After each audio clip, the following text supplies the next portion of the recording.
విశాఖలో విశ్వ హిందూ పరిషత్ రాష్ట్ర కార్యదర్శి రవికుమార్ మీడియా సమావేశం నిర్వహించారు. ఈ సందర్భంగా ఆయన మాట్లాడుతూ బంగ్లాదేశ్ భారత్లో అంతర్భాగం, బంగ్లాదేశ్ అభివృద్ధిలో మైనార్టీ హిందువులు కీలక భూమిక పోషించారు అని, బంగ్లాదేశ్ తో హిందువుల మీద రాక్షసంగా సజీవ దహనం చేస్తున్నారని అన్నారు. హిందూ సమాజాన్ని నాశనం చేస్తున్నారు, హిందూ దేవాలయాలు కూల్చుతున్నారు, హిందూ మహిళలు బంగ్లాదేశ్ లో ఊచకోత కోస్తున్నారు.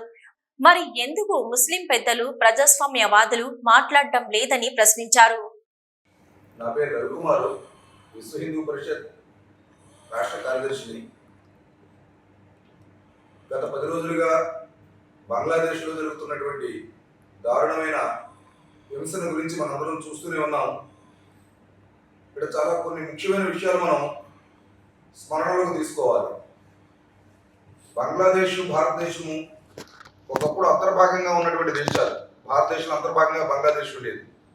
చాలా మిత్రత్వంతో 2 దేశాలు కూడా సోదరభావంతో ముందుకు వెళుతూ వస్తున్నాయి. అయితే బంగ్లాదేశ్ అభివృద్ధిలో కూడా బంగ్లాదేశ్లో ఉన్నటువంటి మైనారిటీ హిందువుల యొక్క పాత్ర విశేషంగా ఉంది అని ఆ దేశ ప్రధానులు, ఆ దేశ నాయకులు చెప్పిన సందర్భాలు చూసాము. కానీ ఈవేళ బంగ్లాదేశ్లో రిజర్వేషన్ల కారణంగా అనే విషయంతో అక్కడ ఉద్యమం ప్రారంభమయ్యి, వాస్తవానికి రిజర్వేషన్లు అనేది ముస్లిం సమాజంలో ఏర్పాటు చేసినటువంటి రిజర్వేషన్ వ్యవస్థ. దానికి ఏ విధమైనటువంటి సంబంధం లేనటువంటి హిందువుల మీద, మైనారిటీల మీద, బంగ్లాదేశ్లో ఉన్నటువంటి మైనారిటీ హిందువుల మీద అతి క్రూరంగా రాక్షసత్వంతో సభ్య సమాజం, పౌర సమాజం సిగ్గుతో తలవంచుకునే విధంగా దాడులు జరుగుతున్నాయి. హిందువుల యొక్క ఇళ్లని టార్గెట్ చేస్తూ, హిందూ దేవాలయాలను టార్గెట్ చేస్తూ సజీవ దహనం చేస్తున్నారు వ్యక్తుల్ని. మనందరం చూసాం ఒక వీడియో.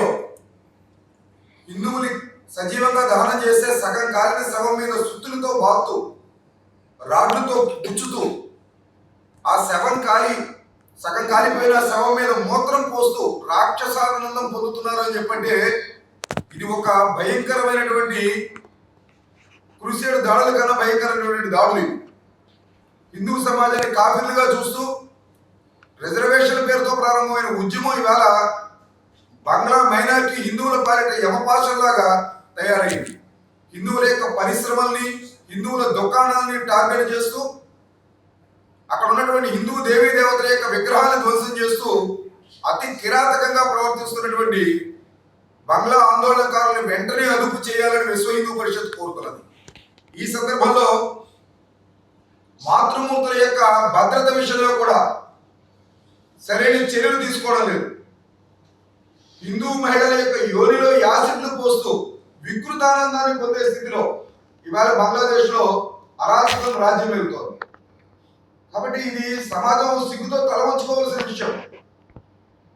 ఇవాళ హమాస్ కోసం భారతదేశంలో జెండాలు ఎగరేసినటువంటి మేధావులు, కోరా సెక్రటరీలు, రాజకీయ నేతలు, సినీ దిగ్గజాలు, ఆర్టిస్టులు, ఆల్ ఐస్ ఆన్ రఫా అని ప్రకటించినటువంటి మేధావులు ఇవాళ బంగ్లాదేశ్లో మైనారిటీ హిందువులు ఓచకోతకు గురవుతుంటే, ఆస్తులు ధ్వంసమవుతుంటే, ప్రాణాలు అరచేత పెట్టుకుని బిక్కుమని బతుకుతుంటే, వాళ్ళ విషయంలో కనీసం ఒక్క మాట నోరు మెదపలేని పరిస్థితిలో ఇవాళ భారతదేశంలోనే కాదు ప్రపంచవ్యాప్తంగా ఉన్న ముస్లిం సమాజము, ముస్లిం మేధావులు ఉన్నారని చెప్పంటే ఇది ఒక పథకం ప్రకారము బంగ్లాదేశ్ నుంచి హిందువుల్ని తరిమి కొట్టడం కోసం చేస్తున్నటువంటి షడ్యంత్రంగా, వాళ్ళ ఆస్తుల్ని ఆక్రమించుకోవడం కోసం చేస్తున్న ఉద్యమంలా కనిపిస్తుంది. కానీ రిజర్వేషన్ పోరాటానికి ఇప్పుడు బంగ్లాదేశ్లో జరుగుతున్న దానికి ఏ విధమైన సంబంధం లేదు. ఇవాళ ప్రపంచ మేధావులు నోరు మెదపడం లేదు. ఇవాళ యునైటెడ్ నేషన్ కూడా జోక్యం చేసుకోవాలి, అక్కడ ప్రజాస్వామ్యాన్ని పరిరక్షించాలి. ఇవాళ ఎప్పుడు అక్కడ పోరాటాలు జరిగినా 1947లో కానివ్వండి, 1971లో కానివ్వండి, ఇవాళ 2024లో కానివ్వండి, ఎప్పుడు అక్కడ అల్లర్లు జరిగినా దానికి మూల్యం చెల్లించుకుంటున్నది మాత్రం బంగ్లాదేశ్లో ఉన్నటువంటి మైనారిటీ హిందువులే. ఈ విషయాన్ని ప్రపంచం గుర్తించాలి. ఇవాళ 4096 కిలోమీటర్ల సుదీర్ఘమైనటువంటి సరిహద్దు ఉన్నది భారతదేశానికి బంగ్లాదేశ్. ఈ అల్లర్ల కారణంగా, ఈ ఉద్యమం మిషతో పెద్ద ఎత్తున చొరబాట్లు భారతదేశంలోకి వచ్చే ప్రమాదం ఉంది. కాబట్టి భారత ప్రభుత్వం కూడా, సరిహద్దులో ఉన్న రాష్ట్ర ప్రభుత్వాలు కూడా కట్టుదిట్టమైన ఏర్పాట్లు చేయాలి. ఈవేళ ఎన్ఆర్సీ తీసుకొస్తామంటే గగ్గోలు పెట్టారు. ఎక్కడికి వెళ్ళాలి? బంగ్లాదేశ్లో ఉన్న హిందువులు, వాళ్ళకి రక్షణ ఎక్కడుంది? అక్కడ మైనారిటీలో దానికి అర్థమే మార్చేసింది ప్రపంచం. మెజారిటీగా ఉన్న దేశంలో కూడా ముస్లిం మైనారిటీల భావనతో వాళ్ళు సంతృప్తి పరుస్తున్నారు. ఈవేళ బంగ్లాదేశ్లో 32% ఉన్నటువంటి హిందువుల సంఖ్య ఇవాళ 8% వచ్చింది. ఇవాళ ఈ దాడుల కారణంగా వేల మంది ప్రాణాలు కోల్పోతున్నారు, ఆస్తులు కోల్పోతున్నారు. ఇవాళ బంగ్లాదేశ్లో అనేక వేల మందికి భోజనం పెట్టినటువంటి ఇస్కాన్ టెంపుల్ కూడా అగ్నికి ఆహుతి చేశారంటే మానవత్వంతో ఈ పోరాటం జరగడం లేదు, రాక్షసత్వంతో ఈ పోరాటం జరుగుతుందని విశ్వ హిందూ పరిషత్ భావిస్తోంది. మరొక ముఖ్యమైన అంశం దీంట్లో ఉన్నది, ఇవాళ భారతదేశంలో కూడా అనేక ముస్లిం సంస్థలు ఉన్నాయి. దారుల్ ఉలూమ్ దేవబంధు, జమాయత్ హిందూ. భారతదేశంలో ఏ విధమైనటువంటి ఇబ్బంది కలగకపోయినా దాన్ని భూతత్వంలో పెట్టి చూపించి ఇక్కడ మైనారిటీలైన ముస్లింలకి చాలా దారుణమైనటువంటి హాని జరిగిపోతుందని ప్రచారం చేసే ఈ మైనారిటీ భావన ఇవాళ బంగ్లాదేశ్లో ఉన్న మైనారిటీ హిందువుల విషయంలో ఏమాత్రమూ ఈ సంస్థలు చూపించడం లేదు. మేధావులుగా చెప్పుకునేవారు, ఇవాళ ప్రపంచ మేధావులుగా పౌర సమాజంగా ఉన్నవారు, ప్రపంచ మానవ హక్కుల సంఘం, భారత మానవ హక్కుల సంఘం నోరు మెదపడలేదు బంగ్లాదేశ్లో జరుగుతున్నటువంటి హిందువులపై జరుగుతున్న దాడిని. ఈ విషయాన్ని మేము తీవ్రంగా పరిగణిస్తున్నాం. విశ్వ హిందూ పరిషత్ ద్వారా ఇవాళ ముందుకు రావాలి, ఐక్యరాజ్య సమితి కూడా ముందుకు రావాలి, ప్రపంచ పౌర సమాజం ముందుకు రావాలి, మానవ హక్కుల సంఘం ముందుకు రావాలి. ఇవాళ మహిళా సంఘాలు కూడా, మహిళా నేతలు కూడా ముందుకు రావాలి. అక్కడ ఉన్నటువంటి మహిళా నాయకులు అక్కడ ఆ దేశపు ప్రధాని లోదస్తుల్ని కూడా బహిరంగంగా ప్రదర్శన చేస్తున్నారని చెప్పంటే అది ఉద్యమం కాదు, రాక్షసత్వము. కాబట్టి రాక్షసత్వాన్ని నిరంకుశంగా అణిచివేయాలి. అక్కడ ఉన్నటువంటి మైనారిటీ హిందువులకి సరైనటువంటి రక్షణ చర్యలు కల్పించాలని విశ్వ హిందూ పరిషత్ కోరుతుంది. ఈ సందర్భంగా ఒక మాట చెబుతున్నాను.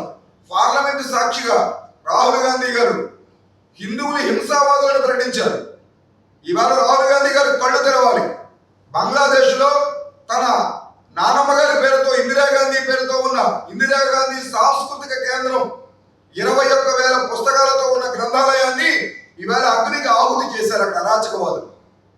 కాబట్టి హింస ఎక్కడ ఉన్నది, కాబట్టి హింస ఎక్కడ ఉందో గుర్తించి రాహుల్ గాంధీ హిందువుల మీద చేసినటువంటి ఆ ప్రకటన వెనక్కి తీసుకుని క్షమాపణ చెప్పాలి. మరొక విషయం గమనించాలి సమాజం, ఇవాళ హిందూ సమాజం గమనించాలి.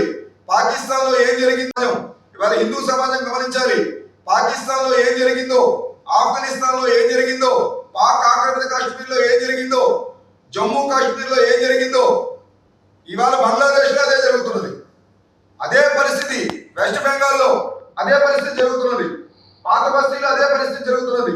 కాబట్టి భావన మారడం లేదు. సెక్యులరిజం అంటే అందరినీ కలుపుకునే మనస్తత్వం ఇస్లాం సమాజంలో రోజు రోజుకి దూరం అవుతుందని విశ్వ హిందూ పరిషత్ తెలియజేస్తోంది. నలందా విశ్వవిద్యాలయంలో మహమ్మద్ బిన్ ఖిల్జీ ఒకే రోజున అక్కడ ఉన్నటువంటి గ్రంథాలయం మొత్తం కూడా 12 లక్షల తాళపత్ర గ్రంథాలు ఉన్నటువంటి ఆ గ్రంథాలయం మొత్తం కూడా నాశనం చేశారు, కాల్చి తగలబెట్టి బూడిద చేశారు. ఇవాళ ఖిల్జీ ఏ విధంగా అయితే నలందా విశ్వవిద్యాలయంలో ఇస్లాం వ్యతిరేకంగా ఉందని గ్రంథాలయాన్ని తగలబెట్టాడో ఇవాళ బంగ్లాదేశ్లోనూ కూడా అదే విధంగా ఇందిరాగాంధీ సాంస్కృతిక కేంద్రంలో ఉన్నటువంటి గ్రంథాలయంలో ఉన్న 21,000 పుస్తకాలను కూడా తగలబెట్టారు. నలందా నుంచి, ఖిల్జీ నుంచి, బంగ్లాదేశ్ నుంచి ఇందిరా సాంస్కృతిక కేంద్రం వరకు ముస్లిం సమాజం ఒకే భావంతో ఉన్నది. ఈ విషయాన్ని భారతీయ సమాజం గుర్తించాలి, ప్రపంచవ్యాప్తంగా ఉన్న హిందువులు గుర్తించాలి. హిందూ సమాజం భారతదేశంలో గుర్తించవలసిన విషయము ఆపద ఈ భారతదేశానికి కూడా పొంచి ఉన్నది. దయచేసి హిందువులు సంఘటితంగా ఉండండి, హిందువులు సమరసతతో ఉండండి, రాబోయే ఉపద్రవాలను గుర్తించండి. ప్రతి ఒక్కరూ కూడా ఒకరికి ఒకరు సహకరించుకోండి. ప్రపంచవ్యాప్తంగా హిందువులపై జరుగుతున్న అరాచకాలను గుర్తించండి, దీన్ని ప్రపంచవ్యాప్తంగా ప్రచారం చేయండి. మరొక వైపున భారత ప్రభుత్వం కూడా చొరవ తీసుకుని హిందువుల రక్షణ విషయంలో తగు ఏర్పాట్లు చేయాలని ఐక్యరాజ్య సమితి కొన్ని దేశాల వాళ్ళ సమీకరణలో భాగంగా అక్కడ ఉన్న హిందువుల ప్రాణాలను బలిపెట్టడాన్ని మానుకోవాలని, అక్కడ ఉన్నటువంటి అరాచకాన్ని మత కోణంలో చూడాలని, అది రిజర్వేషన్ స్థాయి దాటిపోయి మత కోణంలోకి వచ్చిందని ప్రపంచం గుర్తించాలని కోరుతూ బంగ్లాదేశ్లో ఉన్నటువంటి హిందువులకి సంఘీభావాన్ని తెలియజేస్తున్న విశ్వ హిందూ పరిషత్తు మేము వ్యూహాత్మకంగా ఈ విషయంలో వ్యవహరిస్తాము.